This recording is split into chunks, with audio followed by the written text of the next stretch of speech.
पापा मुझे आईएएस अफसर बनाना चाहते थे, लेकिन मेरी बचपन से रुचि वो आर्ट की तरफ चला गया। सिर्फ मेरे पापा ही थे जो मुझे अप्रिशिएट करते थे।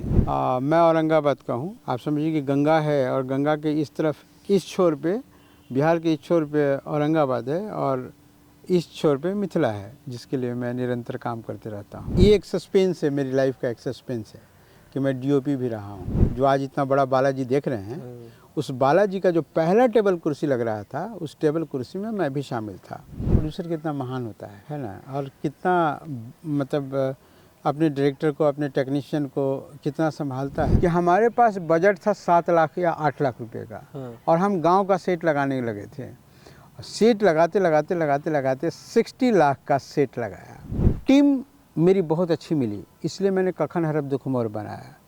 टीम मेरी बहुत अच्छी मिली, इसलिए मेरा काम ज़्यादातर सक्सेस हुआ है।